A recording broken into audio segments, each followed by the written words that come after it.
Can I crack GATE in 150 days? Can I get a good rank in just 150 days? जो बच्चे late तैयारी शुरू करते हैं इनका मोटो क्या होता है? जल्दी जल्दी खत्म करेंगे, सारा सिलेबस खत्म करना है। अगर आप ये बोलोगे मैं हार्ड वर्क नहीं करूंगा, सिर्फ स्मार्ट रहूंगा, तो कुछ नहीं हो पाएगा। ब्रेकेज आ गई, कॉलेज के एग्जाम्स आ गए, नहीं पढ़ पाए, अब सोच रहे तैयारी करें कि ना करें, अब तो लेट हो गया है। One question, that can I crack GATE in 150 days? Can I get a good rank in just 150 days? Is it possible? Because I have heard few people, I have seen few interviews and I have watched few videos where some toppers have said that they did it in 150 days or less than 150 days, around those many number of days. So is it possible?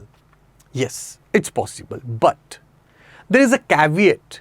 You have to prepare smart, you need to have a blueprint, you need to have guidance basically to do that. If you will just start preparing aimlessly, and that too just 150 days in which you have to utilize each and every day efficiently, and you can't even afford to waste a single day by studying something useless or which is not important from the examination perspective, or by studying subjects which are not going to give you good marks, और जिनका जो output है input के comparatively वो कम है। तो ऐसे कौन से सब्जेक्ट्स हैं, क्या प्रिपरेशन स्ट्रेटेजी रहनी चाहिए, कहाँ से पढ़ना चाहिए, 150 डेज को किस तरह से ब्रेक करें ताकि हम टॉप रैंक अभी भी ला पाएं अगर हम तैयारी शुरू करें, इस सब के बारे में आज बात करेंगे। Because it is possible. आप में से कुछ बच्चे अभी वो भी होंगे जिन्होंने तैयारी शुरू करी थी लेकिन बीच में तैयारी छोड़ दी, या ब्रेकेज आ गई, कॉलेज के एग्जाम्स आ गए, नहीं पढ़ पाए, अब सोच रहे हैं तैयारी करें कि ना करें, अब तो लेट हो गया है। क्या सही में लेट हो गया है? नहीं, अभी भी लेट नहीं हुआ है, बट हाँ, आपको एफर्ट ज़्यादा करना पड़ेगा, आपको प्लानिंग के साथ चलना पड़ेगा। बिना प्लानिंग के, और अगर आप सोच रहे हैं कि मैं थोड़ा बहुत भी एफर्ट दूँ, थोड़ा थोड़ा रोज़ पढ़ूँ, हो जाएगा, फिर आप ये वीडियो बंद कर दीजिए। लेकिन हाँ, अगर आप सही में डेडिकेटेड हैं कि नहीं यार मुझे गेट निकालना है, जो गलतियां होनी थी वो हो गई, लेकिन अब तो मुझे हर हालत में गेट निकालना ही निकालना है इस बार, and I am ready to give my 100%। अभी थोड़ी देर बाद मैं बस यूट्यूब पे क्रैश कोर्सेज स्टार्ट कर दूंगा आफ्टर फ्यू मंथ्स, और फिर बच्चे अक्सर तब ये कहते हैं कि सर मुझे कुछ भी बता दो, मैं कर दूंगा, बस किस तरह से निकल जाए। यार अगर तुम्हारे में वो ज़ील है, वो जुनून है करने का, then why not to start early when we still have time to do it. तो अभी से जुट जाइए ताकि आप टॉप रैंक जो है ला पाएं। अभी भी टॉप रैंक लाया जा सकता है। इसी के बारे में मैं आपको पूरा आज गाइड करूंगा, मेंटर करूंगा कि किस तरह से हम लोग इसको अप्रोच करें। But before I start with the video, let me give you some important information which I need to tell you. One goal, one shot, GATE 2027. एक ही गोल है और एक ही शॉट है हमारे पास, that is GATE 2027. So everything you need to prepare at just ₹7,999. सिर्फ इतने price में आप अपनी तैयारी GATE 2027 के लिए स्टार्ट कर सकते हैं। ये बहुत कम प्राइस है, और आपको पता है कि अनअकैडमी के प्लेटफॉर्म पे टॉप एजुकेटर्स पढ़ाते हैं, यूट्यूब पे हम क्लासेस लेते रहते हैं, मेरे तो कोर्सेज पढ़े हुए हैं, यूट्यूब पे भी आप देखते रहते हैं। So from there you can check कि क्या पढ़ा रहे हैं। Batch starts from 27th of August, live classes by top educators, PYQs and test series, complete syllabus coverage. In nutshell छोड़ो इस सबको, तुम अगर प्लेटफॉर्म पे होते हो, everything will be taken care of by us. So offer ends tomorrow, remember. और offer use करने के लिए आपको कोड चाहिए, एंड द कोड इज, मैं आपको लिख देता हूं, आदित्य मैक्स। ये कोड है जो आपको यूज करना है। If you use this code apply करने के बाद बेटा पेज आता है कि code use this, payment done, उसका स्क्रीनशॉट ले लेना, मेल भी आ जाएगी आपको। मुझे उस स्क्रीनशॉट, इस कोड के साथ स्क्रीनशॉट लिया वो भेज देना। जैसे आप क्लास में मेरे से पढ़ने आएंगे, मैं आपको बता दूंगा कहां भेजना है, आप मुझे कोड भेज दीजिएगा, फिर मैं आपको एक सेपरेट व्हाट्सएप ग्रुप में ऐड कर देता हूं। तो ये ऑफर मिस मत करिएगा, ऑफर कल खत्म हो रहा है। Do not miss this opportunity, offer ends tomorrow, remember this thing. Batches start हो रहे हैं 27 अगस्त को, live plus recorded batches. Agniveer start हो रहा है एंड महावीर स्टार्ट हो रहा है। ईसी इलेक्ट्रिकल दोनों के लिए स्टार्ट हो रहे हैं ये बैचेस आपके, ईसी एंड इलेक्ट्रिकल के लिए।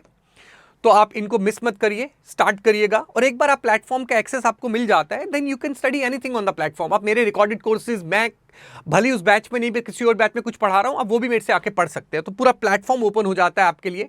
ये GATE 2026 के टॉपर्स हैं, ये ESC के हमारे टॉपर्स हैं। स्टार्टर किट भी आप ले सकते हैं for GATE 2027 and 2028। EC electrical दोनों के लिए है। ऑफर प्राइस इज जस्ट 199, कुछ भी नहीं है। You can start with this, पर कोड वही लगेगा, आदित्य मैक्स। 2 सब्सक्रिप्शन है, प्लस एंड आइकॉनिक। एक स्पेशल सब्सक्रिप्शन होता है, टाइम मिला बीच में बता दूंगा, iconic pro, that is my subscription. उसका फिर से मैं खोल रहा हूं अभी, क्योंकि बैचेस पिछले फुल हो गए थे, दोबारा से मैं उसको ओपन करने लगा हूं. You can join that also if you want to. Iconic को मेंटर मिलता है, मेंटर से इस तरह से आइकॉनिक वाले जो है स्लॉट बुक कर सकते हैं. Investment in knowledge page the best interest. Let's crack it. बात करते हैं 150 डे के ब्लूप्रिंट की, कैसे आपको तैयारी करनी है. You have to be smart. Hard working तो होना ही होना है. अगर आप ये बोलोगे मैं हार्ड वर्क नहीं करूंगा, सिर्फ स्मार्ट रहूंगा, तो कुछ नहीं हो पाएगा. स्मार्टनेस और हार्ड वर्क दोनों बहुत ज्यादा जरूरी है. So the first thing is that target अपना क्या है. जनरल एप्टीट्यूड का पेपर आएगा 15 मार्क्स का, मैथ्स का पेपर आएगा 13 मार्क्स का, और आपका टोटल जो टेक्निकल है वो आएगा 72 मार्क्स का. It will contribute to 100 marks total cumulatively. हमें टारगेट करना है जनरल एप्टीट्यूड में 15 में से 12 लाना. बहुत इजी है. You do one thing. मैं कहता हूं जनरल एप्टीट्यूड के लिए सबसे पहले पीवाईक्यू उठाइए. आप क्या करेंगे, ईयर वाइज उठाएंगे, टॉपिक वाइज मत उठाइएगा. आप देखिए, let's go to 2025 general aptitude का क्वेश्चन उठा लिए. 2024, 2023, 2022, 2021, 15 मार्क्स का पूरा जनरल एप्टीट्यूड अटेम्प्ट करिए और आप देखिए आप कितने ला पा रहे हैं. आप नोटिस करेंगे पहले बार जो 2025 का आपने सपोज उठाया या 2026 का उठाया, जो भी आप उठाते हैं, आप नोटिस करेंगे 15 में से 10 मार्क्स तो आप बना लेंगे. फिर जब आप 4-5 साल के पीवाईक्यू कर लेंगे, फिर उसके बाद आप देखेंगे वो ऑटोमेटिकली स्कोर बढ़ के 12 हो गया है. बट अगर नहीं हो पा रहा आपका, then you have to study general aptitude. और उसमें भी जो पोर्शन सबसे ज़्यादा वीक लग रहा है, इंग्लिश लग रहा है, रीजनिंग लग रहा है, क्वांट लग रहा है, जो भी पोर्शन वीक लग रहा है उस पर स्ट्रेस दीजिए और उसको पढ़िए और उसको स्ट्रॉन्ग करिए. जनरल एप्टीट्यूड का टारगेट 12 है, बहुत आसानी से आते हैं ये मार्क्स. मैथ्स में टारगेट करिए 13 में से 10 मार्क्स लाने की. मैथ्स में भी आते हैं, थोड़ा एफर्ट लगेगा. अगर आपको लग रहा है कि मुश्किल हो रहा है, क्वेश्चन प्रैक्टिस बढ़ाइए मैथ्स की. मैथ्स में 13 में से 10 जो है वो डूएबल है. इट्स ईजी, अचीवेबल, आते हैं बहुत आराम से. मैं आपको 13 में से 13 या 12 नहीं बोल रहा हूँ, 10 मार्क्स बोल रहा हूँ. क्योंकि देखो पेपर में आप ये मान के चलिए कि अगर 100 मार्क्स, मतलब अगर किसी सब्जेक्ट में से 10 मार्क्स का पेपर आ रहा है एग्जाम्पल के लिए, 2-3-4 मार्क्स तो इतनी ईजी होते हैं कि वो कोई भी बच्चा कर ले. इसने एक बार सब्जेक्ट पढ़ा हुआ है हल्का सा, वो भी कर लेगा. फिर 1-2 मार्क्स का थोड़ा अच्छा होता है, एंड फिर 2-3 मार्क्स से क्वेश्चन टफ होते हैं जो टॉपर्स को डिसाइड कर रहे होते हैं. तो टफ क्वेश्चन तो मैंने वैसे निकाल दिए यहां पे. मैं एवरेज और इजी क्वेश्चन आपसे एक्सपेक्ट कर रहा हूं. एंड टेक्निकल में हमें 72 में से 43 मार्क्स करने. टोटल टारगेट हमारा 65 मार्क्स का है. This is what we are targeting. अगर आप 65 मार्क्स भी ले आते हैं, still you will be among the topper. Sir मैंने तो देखा था टॉपर के मार्क्स 94 आए थे. रैंक 1 नहीं लाना है. 150 डेज में जब स्टार्ट कर रहे हैं, पहले रैंक 1 को टारगेट नहीं. मेरा सपना है, बताऊंगा वो भी कर सकते हैं आगे चल के, लेकिन अभी प्रैक्टिकल रखेंगे टारगेट. हम टारगेट कर रहे हैं 65 मार्क्स. 65 मार्क्स बहुत बढ़िया रैंक आपको देके जाएंगे. और अगर पेपर बहुत ईजी आया तो ऑब्वियसली फिर आप इससे ज्यादा ही लाएंगे ना. अगर हम 65 टारगेट कर रहे हैं और पेपर बहुत ईजी आ गया तो आप ज्यादा ले आएंगे. लेकिन टारगेट अभी 65 का स्टार्ट करना है 150 डेज के लिए. आपका स्टार्ट इलेक्ट्रिकल का एंड ईसी का पैरेलल है. Tier a build next, tier a build next. These are the common thing. ये नॉर्मली बोला जाता है, लेकिन बेटा क्या होता है, डिपेंडिंग ऑन द स्टूडेंट, थोड़ा साइड हो जाता हूं अगर किसी को लिखना हो या देखना हो. Depending on the student calibre, बच्चे ने क्या पढ़ा हुआ है, क्या बैकग्राउंड है, कितना आता है, क्या सिचुएशन है, कितना टाइम बचा है, उसके हिसाब से ये चेंज होता है. जो कि जैसे जो मेरा सुपर 30 बैच है, मैंने आपको बता ही देता हूं, अभी स्लाइड होगी इसमें डाली हुई शायद. जैसे मैं उसको मेंटर करता हूं, उसका मैं सेशंस लेता हूं, जूम सेशंस होते हैं, बच्चों से बातचीत होती है, उनसे डिस्कशंस होती हैं, मैं उनका प्लान करता हूं. अभी जैसे गेट का पेपर पास आता जाएगा, मैं उनका सिलेबस देखूंगा कहाँ हुआ है, फिर मैं हर किसी को टाइम टेबल बना के दूंगा कि तुम्हारा ये टाइम टेबल है, तुम्हारा ये टाइम टेबल है, उससे मैं मेहनत करूंगा. ऑब्वियसली बात है, बच्चे सुपर 30 मेरी वजह से मेरा बैच ज्वाइन कर रहे हैं तो मुझे तो करनी है. तो मैं एक प्लान बना के दूंगा रिविजन का, कैसे करना है, कब टेस्ट सीरीज देनी है, कब क्या करना है. I will make that and make sure कि उसमें आपको प्रॉपरली होगा. बट जनरल अगर अभी नॉर्मल कर रहे हो तो ये आपका एक टियर ए और नेक्स्ट होना चाहिए. ये चेंज होता है डिपेंडिंग ऑन स्टूडेंट्स. ठीक है, हम चेंज करते हैं, बट नॉर्मली आपका ये एक पैटर्न रहना चाहिए जिस ऑर्डर में आप अपने सब्जेक्ट्स जो है वो बिल्ड करते हैं. जो मैं तुम्हें सुपर 30 बैच बता रहा हूं, ये बंद हो चुका था, अभी फिर स्टार्ट किया है, जस्ट अभी स्टार्ट किया है एक और बैच, क्योंकि 150 डेज है. मुझे पता है कि बच्चे खुद नहीं कर पाएंगे, they need guidance, they need mentorship, तो मैं आपको मेंटर करूंगा. इस बैच में आपको पूरा एक्सेस मिलता है. प्लस आइकॉनिक का ये सबसे हाईएस्ट सब्सक्रिप्शन है अनअकैडमी का, इसके ऊपर कुछ नहीं है. 1:1 मेंटरशिप जो आइकॉनिक वालों को मिलती है, वो नंबर ऑफ सेशंस है अनलिमिटेड. जो नॉर्मल मेंटर्स हैं, पूरे अनअकैडमी के मेंटर्स प्रॉपर, अनलिमिटेड सेशन है मेरे साथ। आपके 2 to 3 जूम सेशंस, उससे ज़्यादा भी हो सकते हैं डिपेंडिंग ऑन द सिचुएशन। जैसे अभी जैसे एग्जाम पास आएगा मैं सेशंस बढ़ाता जाऊंगा पर मंथ, क्योंकि तब ज़्यादा ज़रूरत होती है बच्चों को मेंटरशिप की। सो डायरेक्टली आप जूम पे मेरे साथ मेंटर करूंगा मैं आपको। गेट एश्योर आपको इसके साथ मिलता है। गेट एश्योर में यह है कि अगर आपका गेट क्वालिफाई नहीं होता है बाई चांस, जो कि इम्पॉसिबल है, अगर आप मैं गाइड कर रहा हूं तो पॉसिबल ही नहीं है, तो अगर हो गया तो नेक्स्ट ईयर का सब्सक्रिप्शन हमारे ऊपर फ्री में देंगे। पर उसमें कंडीशंस होती है कि भैया आपको क्लासेस करनी है प्लेटफॉर्म पे, इतना क्लास सब्जेक्ट किए होने चाहिए, टेस्ट सीरीज दी होनी चाहिए थोड़ी बहुत, लिमिटेड नंबर ऑफ, उतना करने के बाद भी नहीं होगा देन वो हो ही नहीं सकता, मतलब इट्स इम्पॉसिबल। क्योंकि लास्ट ईयर भी मेरे सुपर 30 के बच्चे जो हैं उन्होंने टॉप रैंक लाए हैं, और इस साल भी मैं उम्मीद कर रहा हूँ काफ़ी बच्चे सुपर 30 में जो टॉप रैंक लाएंगे, जिनका मेंटर कर रहा हूँ। इसलिए लास्ट टाइम खोल रहा हूँ, इसके बाद अब बैच नहीं खुलेगा, ये लास्ट बैच खुल रहा है सुपर 30 का। इसके बाद मैं सुपर 30 बैच नहीं लूंगा। अगर आपको सुपर 30 में आना है, नॉर्मल आप जाएंगे प्लेटफॉर्म पे, नहीं मिलेगा सुपर 30, नीचे डिस्क्रिप्शन में फॉर्म डला हुआ है सुपर 30 का, उस पर अपना नाम और नंबर लिख दो, वो आपको मेरे से कॉन्टैक्ट करवाएंगे, आप मेरे से फोन पर बात करोगे and then we will discuss things, और फिर जो है आप सुपर 30 में आ सकते हो। वो भी आपको डिसीजन लेना है कि नहीं लेना, तब बात करेंगे उसके बारे में। कमिंग बैक, अब आपका प्लान क्या रहने वाला है? 150 से 120 उल्टा चल रहे हैं, अभी 150 डेज हैं, फिर 121 डेज रह गए, उल्टा चल रहे हैं, ठीक है, महीने महीने का। एक महीने में 150 से 121 डेज में आप 2 से 3 कोर सब्जेक्ट जो है वो खत्म करेंगे, जो टीयर ए में लिखे थे ना ईसी इलेक्ट्रिकल वाले अपने अपनी ब्रांच के। आप 2 से 3 कोर सब्जेक्ट्स का आपका टारगेट है, आपको खत्म करने हैं। फिर जब 120 से 91 डेज रह जाएंगे, 5 से 6 सब्जेक्ट्स आपके रेडी होने चाहिए। 2 से 3 तो यहां कर लिए थे, बचे हुए आप यहां पे कवर करेंगे, जो 4-5 सब्जेक्ट और करने हैं। जब आपका ये कवर हो जाए, अब आती है सबसे कॉमन मिस्टेक, जो लेट तैयारी शुरू करते हैं। जो बच्चे लेट तैयारी शुरू करते हैं, इनका मोटो क्या होता है? जल्दी जल्दी खत्म करेंगे, सारा सिलेबस खत्म करना है। बेटा हर साल का यही है, मैं कई सेशंस में ये बात बोल चुका हूं, आज रिपीट नहीं करूंगा। बच्चे तेज तेज सब कुछ करते हैं और ढंग से कुछ नहीं आता, एग्जाम में गेट क्वालिफाई भी नहीं कर पाते पूरी तैयारी करने के बावजूद। कुछ बच्चे थोड़ा सा पढ़ते हैं लेकिन ढंग से पढ़ते हैं, उतने सब्जेक्ट्स में से वो अच्छे खासे मार्क्स ले आते हैं। जो पढ़ो वो ढंग से पढ़ो, ज्यादा के पीछे मत भागो, ढंग से सीखो। अब होगा क्या? सब कुछ पढ़ते रहेंगे, लास्ट में याद नहीं रहेगा। इसके बाद बहुत इंपॉर्टेंट फेज आपका शुरू होता है, जिसमें आपको नया और पुराना साथ लेके चलना है, जो 90 से 61 डेज का विंडो रहेगा। तो लास्ट में 90 से 61 डेज का विंडो आएगा, उसमें न्यू एंड ओल्ड टुगेदर, आपने जो पुराना पढ़ा है उसको नए से ज्यादा जरूरी है रिवीजन करना, नहीं तो वो तो बर्बाद हो गया। और हमने सबसे पहले important subject, high scoring subject पहले ही पढ़ लिए, उनको 3-3 बार रिवाइज करना है, ताकि उसमें से तो सारे क्वेश्चन आप बना पाए। तो ये याद रखना, जो यहां तक खत्म किए हैं सब्जेक्ट्स, इनको मैं तो ये कहता हूं, इसके बाद तुम जितना टाइम नए पे दे रहे हो उससे ज्यादा टाइम रिवीजन पे दो। भले इसके बाद 1-2 और तैयार हो, क्योंकि मेजर सब्जेक्ट निपटा चुके हो तुम मार्क्स वाले। इस वजह से न्यू एंड ओल्ड बराबर लेके चलना है। तो यहां पे भी अगर तुम्हारे अभी सब्जेक्ट 5-6 तैयार नहीं हुए हैं, तुम कर सकते हो, बट हम एक्सपेक्ट करते हैं कि 5 से 6 सब्जेक्ट आप यहां तक खत्म कर लीजिए। इसके बाद यहां पे आप 1-1.5-2 सब्जेक्ट और तैयार कर लीजिए, क्योंकि यहां फिर वही उतने ही दिन है 30 डेज, लेकिन यहां पे ओल्ड की रिवीजन स्टार्ट करनी है। मैं फिर कह रहा हूं, लालच मत करना, 5-6 हो गए और कर लेता हूं, लालच मत करना। आप लोग किसके लिए जाएंगे? आप लोग जाएंगे ढंग से लर्निंग के लिए। जो पढ़ रहे हैं ढंग से सीखेंगे, उसके क्वेश्चंस बनने चाहिए। इसलिए आप लोग क्या करेंगे, पुराने सब्जेक्ट्स की रिवीजन स्टार्ट कर देंगे, भले ही ज्यादा नहीं हो पाए सब्जेक्ट, कोई बात नहीं, 2-3 सब्जेक्ट कम हो जाए, लेकिन जो पढ़ा है वो ढंग से पढ़ लें, आप उसके लिए जाएंगे। एंड देन 30 डेज जो बचेंगे उसमें टेस्ट प्लस रिपेयर, मतलब आप लोग टेस्ट सीरीज अब लास्ट के 30 मतलब 60 to 31 बचेगा ना, इस वाले मोमेंटम में आप टेस्ट सीरीज अब खोलना शुरू करेंगे।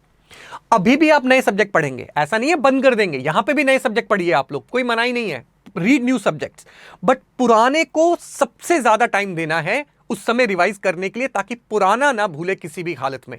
बिकॉज जो 150 डेज में तैयारी कर रहे हैं, आपके लिए जो पढ़ा है वो याद रखना बहुत जरूरी है, लास्ट में आपके पास टाइम नहीं होगा बहुत ज्यादा, इसलिए पुराना साथ लेके चलना है। यहां तक आप आराम से पढ़िए, इसके बाद पुराना रिवीजन शुरू कर दीजिएगा। यहां पे भी पुराना पढ़िए, उसके बाद आप नया भी पढ़ सकते हैं। अब आप क्या करेंगे, जो टेस्ट एंड रिपेयर फेज होता है उससे मैं क्या कहता हूं, आप पुराना कोई सब्जेक्ट उठाइए, सपोज आपने नेटवर्क पढ़ा था, आप नया पढ़ ही रहे हैं, यहां पे आपने पुराना नेटवर्क उठाया, 3 दिन में रिवाइज कर दिया, उसका टेस्ट दीजिए।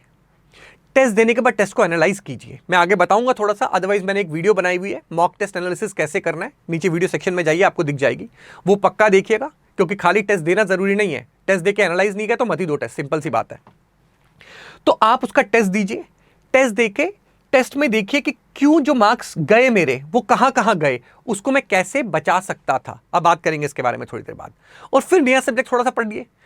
तो ये पैरेलली अभी भी आप एक नया सब्जेक्ट चला सकते हैं, but once you will enter into this mode, सब कुछ नया बंद, गलती से भी टच नहीं करेंगे। मैं फिर एडवाइस दे रहा हूं, बच्चे नहीं मानते हैं।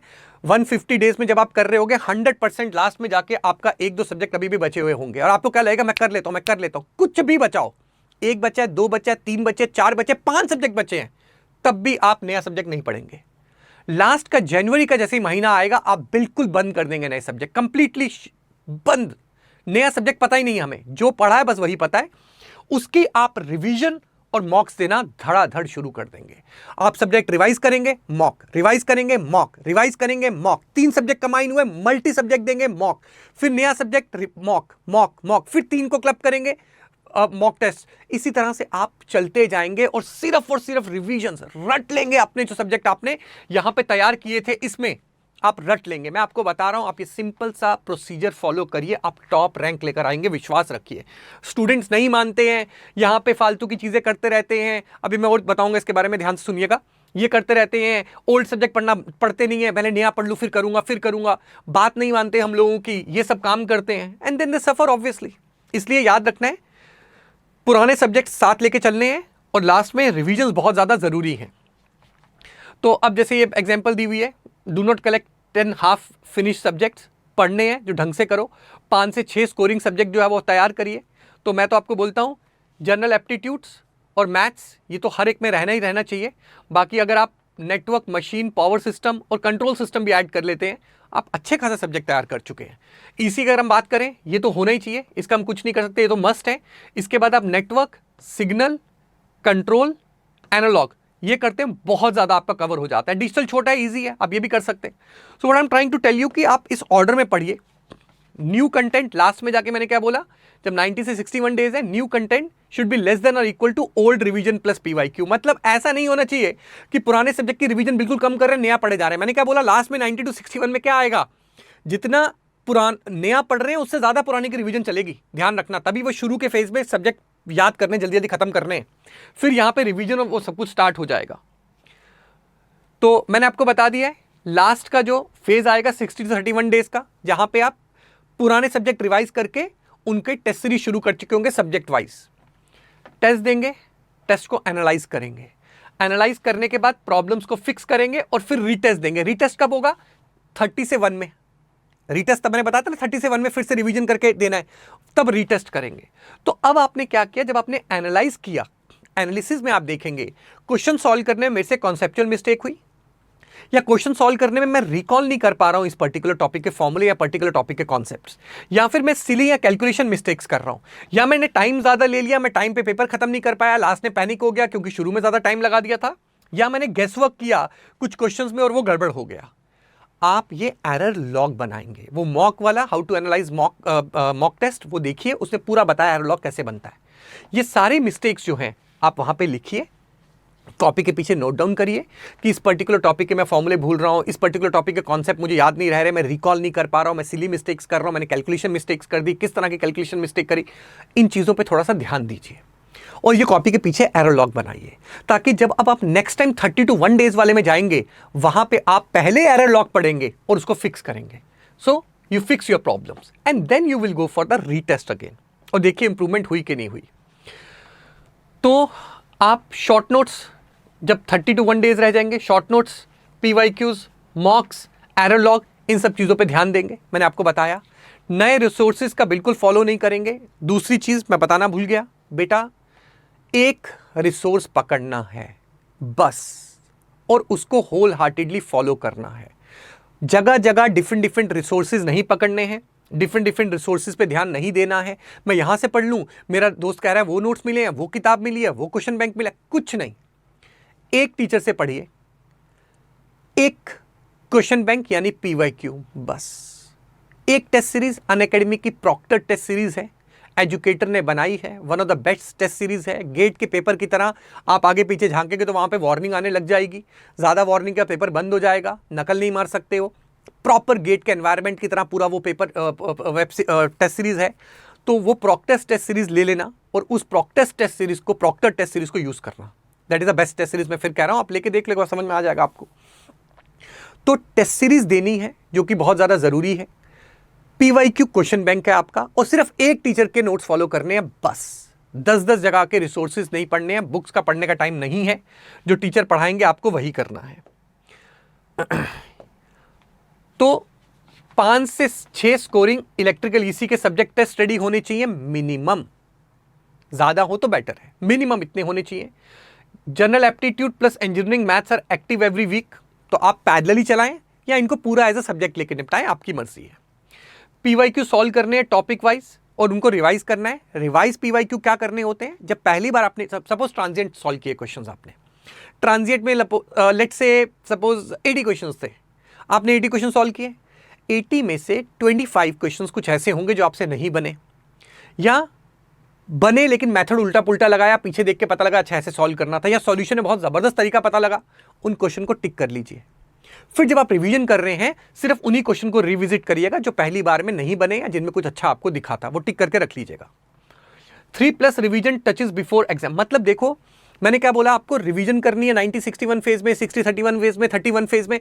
वो रिवीजन 3 बार करनी है मेन सब्जेक्ट्स की, जो कोर सब्जेक्ट्स है, स्कोरिंग सब्जेक्ट्स हमने कवर किए हैं। तभी आप एग्जाम में चीजें रिकलेक्ट करके टोटल पेपर अच्छा कर पाओगे। तभी मैं कह रहा हूं सब्जेक्ट कम करो पर ढंग से करना। मॉक मैंने आपको बता दिया, एनालाइज करने, अटेम्प्ट नहीं करना है। अगर खाली अटेम्प्ट कर रहे हो तो फायदा नहीं है, मॉक मत दो, उससे बेटर है। Error log plus attempt strategy are ready, error log हमेशा तैयार रखना है और फिर अगली बार रिविजिट करके कैसे टेस्ट देना है वो आपको ध्यान रखना है। दूसरी चीज, सर मैं हर दिन कितने आवर्स पढ़ूं, मुझे कितने घंटे पढ़ना चाहिए?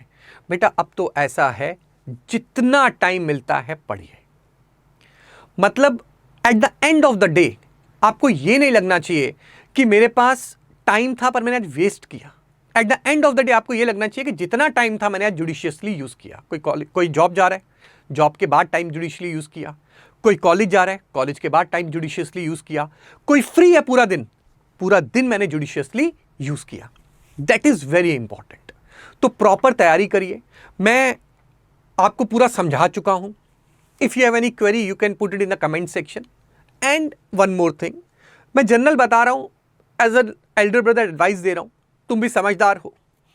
अगर तुम्हें 150 डेज में सही में गेट निकालना है, निकल सकता है, लेकिन तुम्हें उसके लिए गाइडेंस, मेंटरशिप, प्रॉपर कोचिंग चाहिए। सिंपल सी बात है। तुम अभी बुक से, सेल्फ स्टडी से नहीं कर पाओगे। अभी ऑफर चल रहा है, सिर्फ 7,999 रुपए का सब्सक्रिप्शन है। तुम्हारे फ्यूचर के हिसाब से कुछ नहीं है ये, इतनी सैलरी मिलनी है तुम्हें। इस वजह से ज्वाइन करके मेरे साथ जुड़ जाओ। मैं क्लासेस ले रहा हूं, मेरे साथ पढ़ने लग जाओ।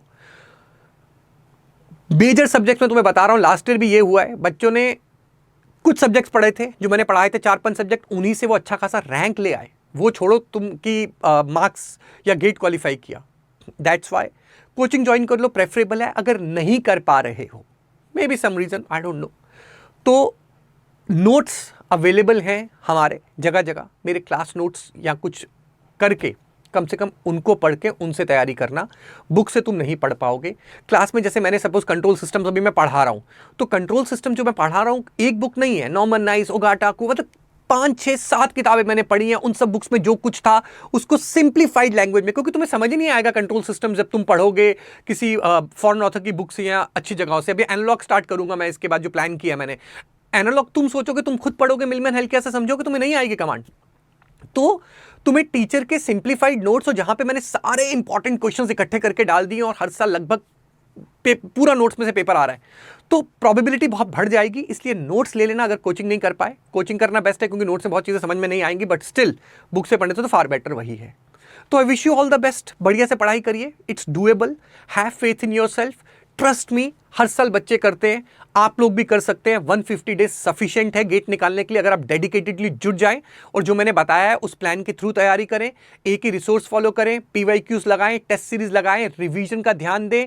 मैंने फिर बताया 90 to 61 डेज में आपका ओल्ड सब्जेक्ट्स की रिवीजन स्टार्ट हो जानी चाहिए। जितना हो गया, थोड़ा थोड़ा नया पढ़ना है पर रिवाइज करना है। प्रॉब्लम ये होती है, पढ़ लेते हैं, याद कुछ नहीं रहता और फिर फेल हो जाते हैं। ट्रस्ट मी, जो मैंने बताया मानना है, भावनाओं में नहीं बहना है कि मैं नया पढ़ लेता हूं, एक और हो जाएगा, 2 सब्जेक्ट और तैयार हो जाएंगे, उसका फायदा ही नहीं, याद ही नहीं रहेंगे, प्रैक्टिस ही नहीं होगी, कुछ सॉल्व ही नहीं कर पाओगे उनसे तुम गेट में।